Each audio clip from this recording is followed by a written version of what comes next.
السلام علیکم دوستو، کیسے ہیں آپ سب؟ کل میں نے اپنا ایک نیو چینل شروع کیا ہے اور اس میں نیا ناول نمرہ احمد کا کرا کرم کا تاج محل سٹارٹ کیا ہے۔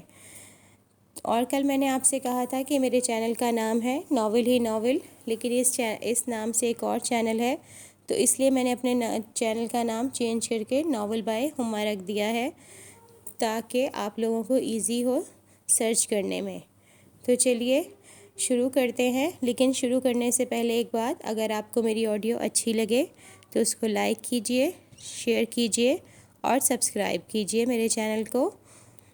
چلیے شروع کرتے ہیں۔ اس کا پہلا باب ہم نے پڑھ لیا تھا، پہلی چوٹی، اب ہم دوسرا باب پڑھیں گے، دوسری چوٹی۔ ہفتہ 23 جولائی 2005۔ 14,000 فی کس کا پیکج ہے، 8 دن کا ٹور، تمام انتظامات کمیٹی کے ذمے۔ واو یار زبردست! زوار بھائی کی آفس سے نکلتے ہوئے نشا بہت خوش تھی۔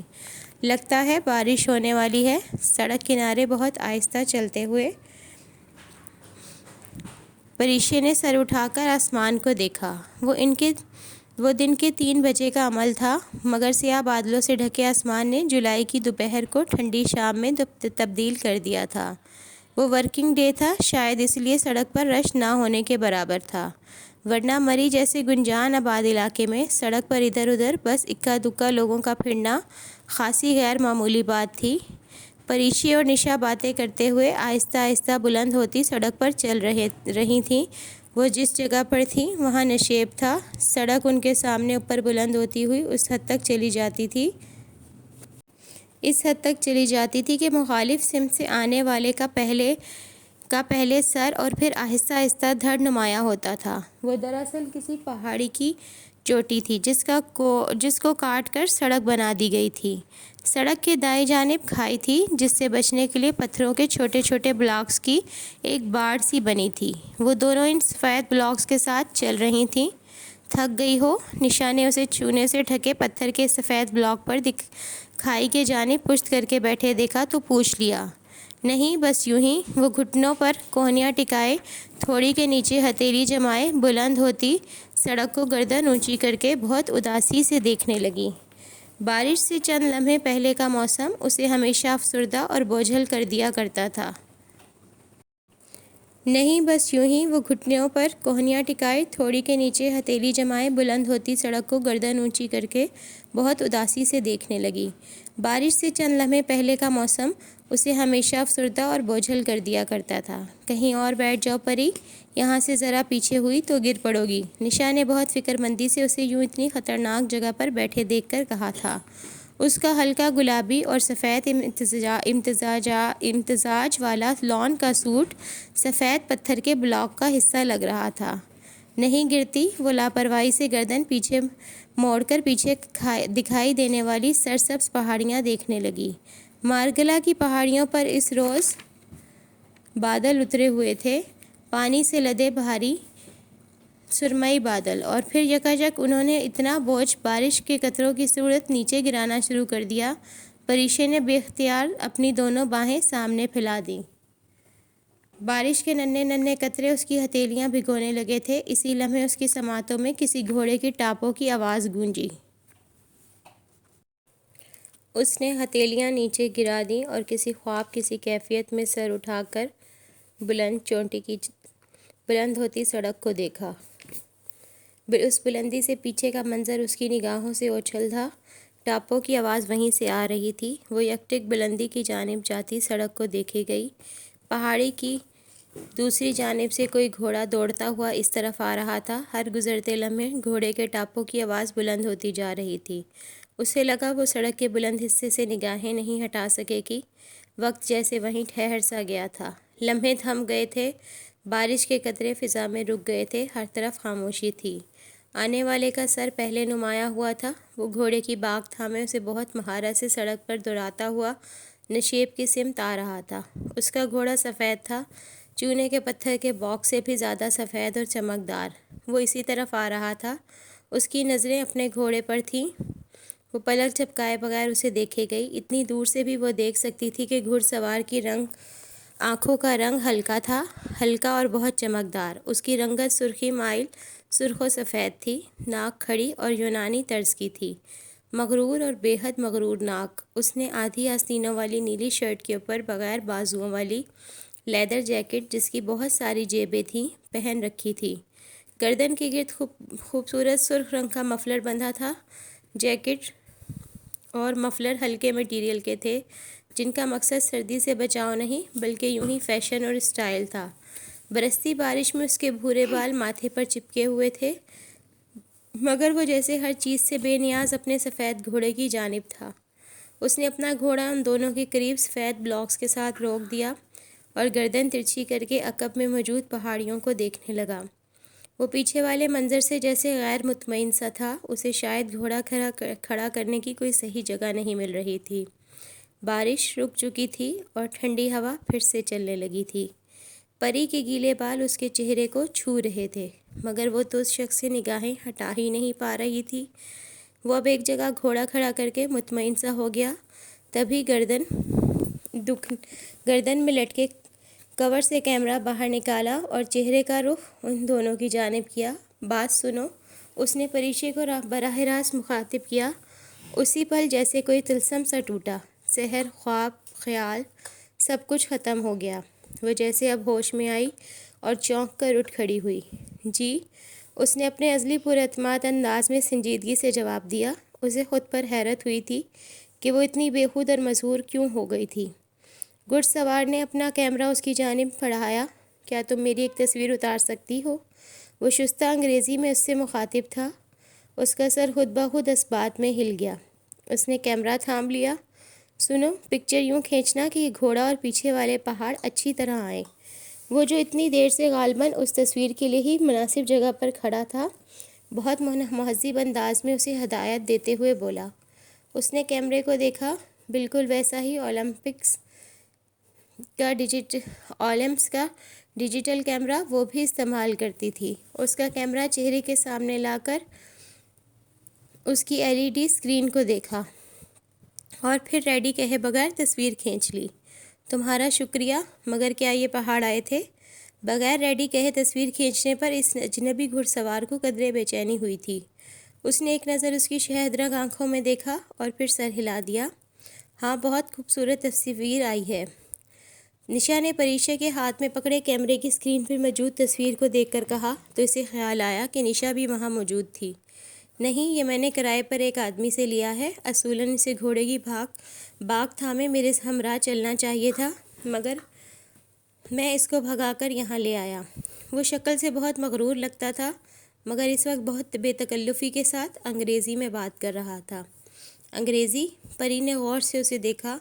وہ انگریزی کیوں بول رہا تھا؟ اسے غور سے دیکھنے پر احساس ہوا کہ گھوڑے پر سوار وہ بھورے بالوں اور گوری رنگت والا خوبصورت مرد پاکستانی نہیں بلکہ کوئی غیر ملکی تھا۔ وہ اس کی شناخت کے متعلق صحیح اندازہ نہیں کر سکی تھی۔ تم دونوں ایک منٹ ٹھہرو، میں اس آدمی کو اس کا گھوڑا واپس کراؤں۔ اس نے پھرتی اور مہارت سے گھوڑا موڑا اور اسے بلند ہوتی سڑک کی طرف بھگا کر لے گیا۔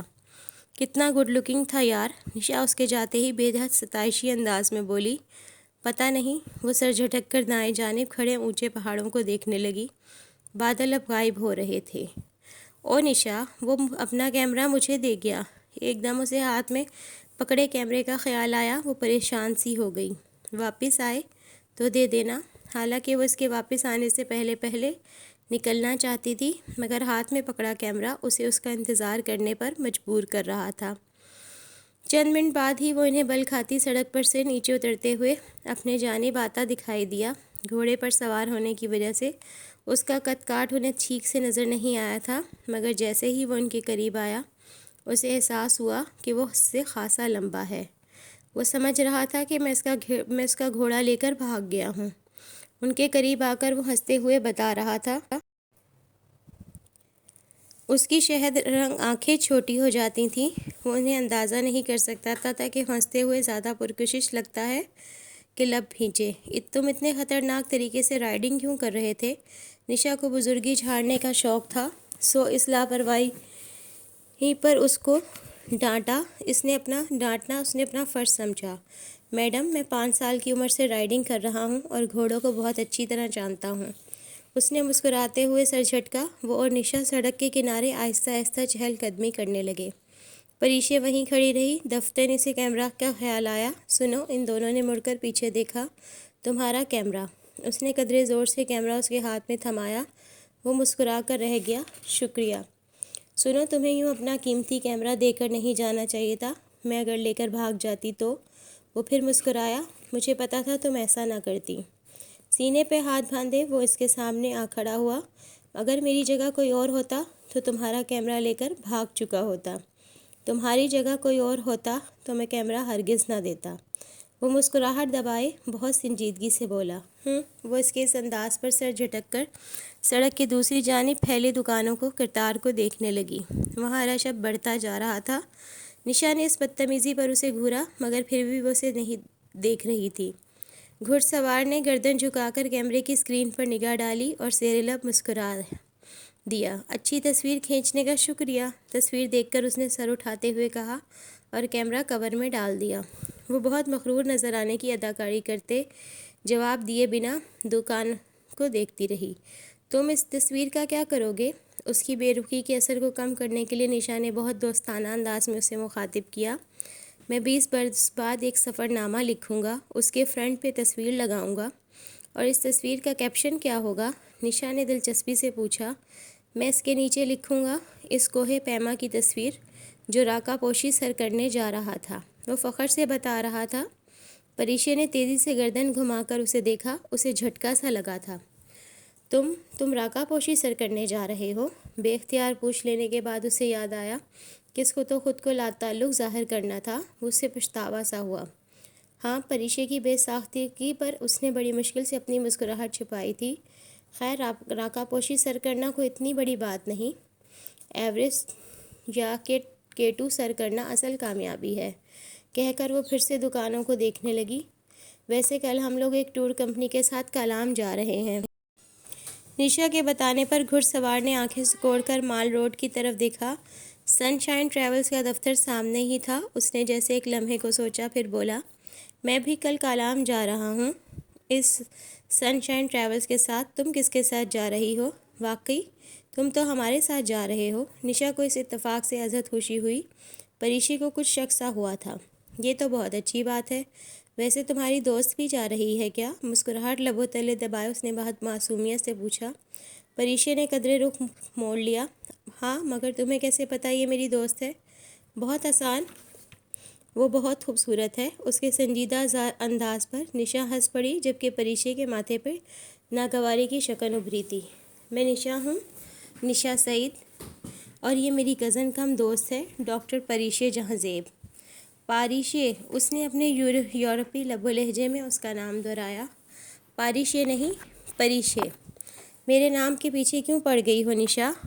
خود کو یوں موضوع گفتگو بنتے دیکھ کر وہ تنک کر اردو میں بولی، یہ مینرز کے خلاف ہے۔ تم دونوں کو میری موجودگی میں اپنی زبان میں بات نہیں کرنی چاہیے۔ وہ مسلسل پریشے کو دیکھ رہا تھا۔ ایک تو کمبخت بلا کا ہینڈسم تھا، اوپر سے اتنے خوبصورت انداز میں آنکھیں سکیڑ کر دیکھتا تھا۔ وہ خواہ کنفیوز ہونے لگی۔ مطلب کیا ہوا تمہاری کزن کے نام کا؟ پری چہرہ لڑکی۔ یہ ایران کی ایک شہزادی کا نام تھا، اس لیے تو میں اس کو پری کہتی ہوں۔ تمہاری کزن پر سوٹ بھی کرتا ہے۔ پری مطلب فیری۔ ہماری زبان میں فیری کو پری کہا جاتا ہے۔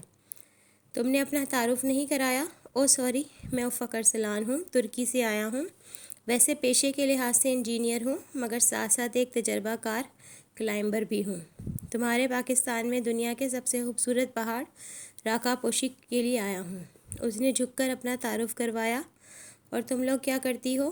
نشا، ہمیں دیر ہو رہی ہے، میں گاڑی کی طرف جا رہی ہوں۔ تم نے چلنا ہے تو چلو، قدرے غصے سے کہہ کر وہ کھٹ کھٹ کرتی گاڑی کی طرف آ گئی۔ عجلت میں افق ارسلان کو خدا حافظ کہہ کر نشا دوڑتے قدموں کے ساتھ اس تک پہنچی۔ تمہارا مسئلہ کیا ہے نشی؟ نہ جان نہ پہچان، خواہ کسی اجنبی، وہ بھی گورے کے ساتھ یوں سرے راہ گپے لگانے کا مقصد؟ ڈرائیونگ سیٹ کا دروازہ کھولتے ہوئے وہ نشا پر برس پڑی تھی۔ چند گز کے فاصلے پر وہ ترک سیاہ ان سفید چوکور بلاکس کے ساتھ ابھی تک کھڑا تھا۔ دفتر اس نے پری کو دیکھ کر ہاتھ ہلایا، جسے اس نے نظر انداز کر دیا۔ بھائی میرا مسلمان بھائی ہے، ایک برادر اسلامی ملک سے آیا ہے، ہمارا مہمان ہے۔ میرا اسلامی فریضہ ہے کہ میں میزبانی نبھاؤں۔ اچھی طرح جانتی ہوں میں تمہیں، مسلمان لڑکی۔ گاڑی واپس اسلام آباد کے رستے پر ڈالتے ہوئے اس نے دانت پیسے تھے۔ کیا ہم اب کسی اور ٹور کمپنی کے ساتھ نہ چلے جائیں؟ اس بات کا ذکر ہی مت کرنا، اگر ہم اس ٹور کمپنی کے ساتھ نہیں جائیں گے تو پھر بالکل نہیں جائیں گے۔ نشا نے بڑے اطمینان سے فیصلہ سنا دیا۔ وہ خاموشی سے ڈرائیونگ کرتی رہی۔ 8 دن ندا آپا کے ساتھ یا 8 دن اس ترک سیاح کے ساتھ، اس کے پاس صرف ایک ہی راستہ بچا تھا، کیونکہ ندا آپا کے ساتھ 8 دن گزارنے کا تو وہ سوچ بھی نہیں سکتی تھی۔ وہ نشا کو ڈراپ کر کے گھر آئی تو فون بج رہا تھا۔ اس نے کریڈل ادھر سے ریسیور پر دھرا، ریسیور اٹھایا۔ ہیلو، تم اپنی کزن کے ساتھ کہاں جا رہی ہو؟ ناگوار سا باز پرس کرنے والا لہجہ سیف کا تھا۔ کالام اور لوگ بھی جا رہے ہیں۔